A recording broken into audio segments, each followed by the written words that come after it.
Hi everyone. I read this great section that will take care of anyone that you meet today who will upset you. Because there's no such thing as a chance encounter. It may seem to be a chance encounter, but remember there's no such thing as chance in the universe of God, right? Everything is planned. Everything is a lesson that you need to learn. And if you meet someone today who annoys you, who upsets you, who, right, somehow you react to without love, without forgiveness. Listen to this because this is beautiful. It says, when you meet anyone, remember it is a holy encounter. Anyone, right? No exception. Again, this is why this course is so easy. There are no exceptions to the truth. Right? This is a wholly consistent course. It's not like you have to figure out whether this is a holy encounter or not. It always is, right? As you see him, you will see yourself. Think about this for a second, including the guy that upset you. If you, right, as you see him, you will see yourself. Love that. As you treat him, you will treat yourself.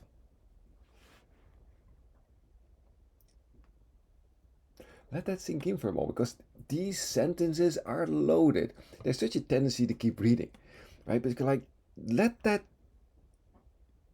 find a place among your thoughts, right? Listen. As you think of him, you will think of yourself. This makes me smile. These thoughts make me happy. If these thoughts make you happy, you're in a good place, right? That change in thought from the thinking of the world to true thinking is taking place in you, because if this makes you happy, this is the truth. If this kind of upsets you, if this kind of worries you, remember, these are the thoughts that you need to practice, right? Beautiful. Okay, what else? Never forget this, for in him you will find yourself or lose yourself. What? He's your savior, right? He is your savior. It's that guy that you've got to forgive. The one that you're happy to see because he's your friend and he doesn't upset you. Well, that one is easy. No, it's the guy that you haven't forgiven, right? That's the one who's your savior. Love it. Whenever two sons of God meet, they're given another chance at salvation. It's not a chance encounter. It may seem to be that, but it's, right? You're meeting yourself. It's not someone else. You're meeting yourself, correct? It's Think of this as an aspect of yourself that you've rejected. I love that. And now you get another chance at forgiving it, inviting it back in.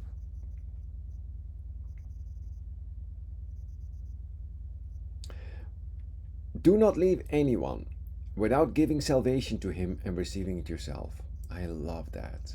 Why? You can only give to yourself. Giving and receiving are one in truth, right? That's why all forgiveness is self-forgiveness. It looks like you're forgiving the guy out there, but you're the recipient. Why? All forgiveness is self-forgiveness. There really truly isn't anyone out there. The guy out there is you. Can you see? They seem to be concepts, but once you have the experience that that is true, you know that that is true, right? I love that. For, listen to this, for I am always there with you in remembrance of you. That's Jesus, right? He said, whenever two or more gathered in my name, I'm there, right? Whenever, right? For I'm always there with you. He's always with you. Didn't he say that? I'll be with you until the end of the world. When is that? It's now, right? This world was over a long time ago, right? The end of the world is the remembrance of who you are, right? He's always there with you. Where do you think he's going to be? Well, he's somewhere else. Well, where would that be, right? Heaven is all around you, right? You're not somewhere else. No one is somewhere else. They're right there with you. I love that. The simplicity of A Course in Miracles is so beautiful because there are no exceptions, right? There are no exceptions to, well, should I forgive this person or shouldn't I, right? is this a holy encounter or isn't it? No, it always is, right? When you read the introduction to the workbook, he asks you to make no exceptions in applying these lessons, right? Because there are none, right? It's you who decide, to make exceptions, but there aren't any, right? I love it. I this makes me happy. Listen to this. Love holds no grievances, right? This ties directly in with that. You who were created by love, like itself, can hold no grievances and know yourself. No, that's impossible. If you hold a grievance, you just forgot who you are. Love holds no grievances. You are that. You are love. You were created out of love, right? It's your true nature. The moment you hold a grievance, you forget who you are. You cannot know yourself. Love that. To hold a grievance is to forget who you are. To hold a grievance is to see yourself as a body. To hold a grievance is to let the ego rule your mind and to condemn the body to death. And while he must mean that allegorically, no, he means that exactly. Jesus means exactly what he says in the Course in Miracles. He's not trying to somehow be poetical or somehow be dramatical or somehow, express something figurative. He means it literally. Because remember, there's no such thing as death, right? Death is the idea that you forget who you are. Love it, right? How is this expressed in the Course in Miracles? Death is the emotion that is underlying any idea, or is any idea underlying the emotion, the other way around, that is not wholly joyous. That's how he expresses death. It's an idea, right? I love it. That's how you got to think about that.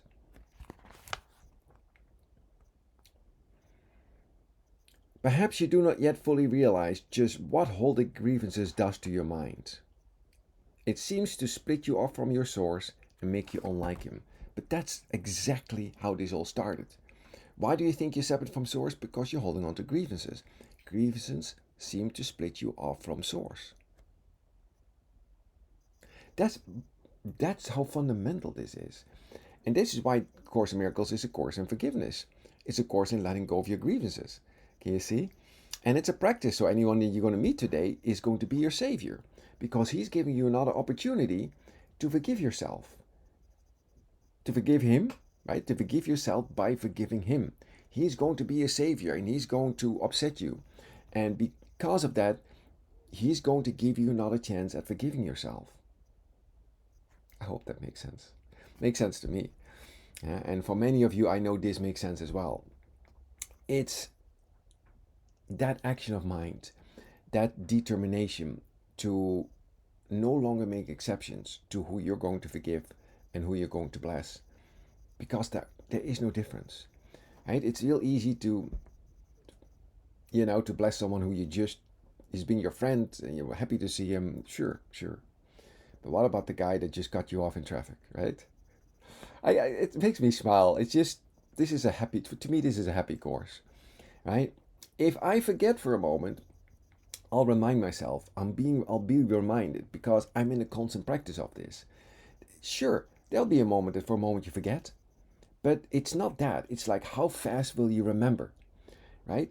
Because it can take you a couple of hours to get out of that grievance, or days, or years, or whatever, or it can just be almost instantaneously. Like, wait, nope, that ain't it, right? And you correct yourself immediately. That's the practice.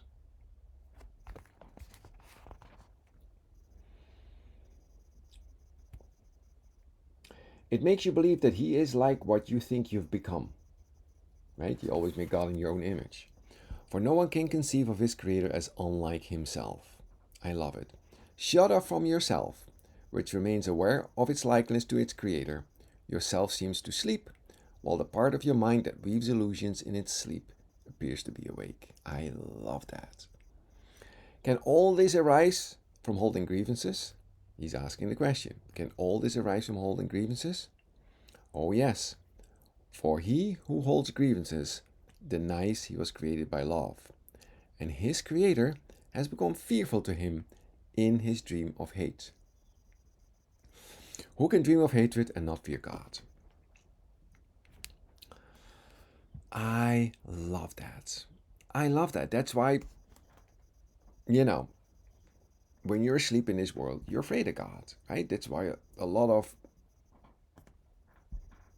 maybe rightfully, you know, religious people out there, minds out there, are actually afraid of God because what? They create him in his own image, right? That's not it. There's no such thing as a vengeful God unless you see yourself as vengeful, right? No, God is but love, right? And therefore, so are you. It is assured that those who hold grievances will redefine God in their own image, as it is certain that God created them like himself and defined them as part of him. I love it. It is assured that those who hold grievances will suffer guilt, as it is certain that those who forgive will find peace. It is sure that those who hold grievances will forget who they are, as it is certain that those who forgive will remember. What is this? This is a course in remembering who you are through the forgiveness of yourself. All forgiveness is self-forgiveness. Ideas leave not their source. The guy out there is you. He is your savior. He's giving you that opportunity to again forgive yourself. And it's going to keep happening, and it's going to keep happening, and it's going to keep happening until you get it. Until you make that decision to no longer condemn the guy and therefore condemning yourself, but instead blessing the guy and forgiving him and therefore letting yourself remember who you are. Letting go of grievances is freeing your mind. That's what it is. It's allowing that memory of God to resurface in your mind. What a beautiful function you have been given in this world, a function of forgiveness, right? And those of you who went through the ordeal for a moment of letting go of that intense grievance that you were carrying with you, and when you let go of it, you experienced the love right there in your mind, right? Know what I'm talking about. The peace and the love and the light that you'll experience as a result of letting go of your grievances is beyond anything this world can offer you. Try it, please. Right? Try it. Don't stay stuck in that grievance. There is no need for it.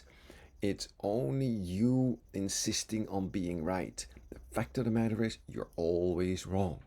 In fact, I love the line in the Course in Miracles where he said, would you rather be right or would you rather be happy? Okay? That's a real question. Because, when you have a grievance, it's intense. Not only is it intense, at that moment it is so dark that you cannot see any way beyond it. You cannot see how you can ever let go of that grievance. That can be very intense. But the moment you forgive, the moment you let the miracle correct that thought, and it's gone, you can't even find it. Because it wasn't a true thought to begin with. You can't find it. All you find is the happiness of your own mind. I hope that helps. I love you, truly, wherever and whenever you are. And I'll see you everywhere.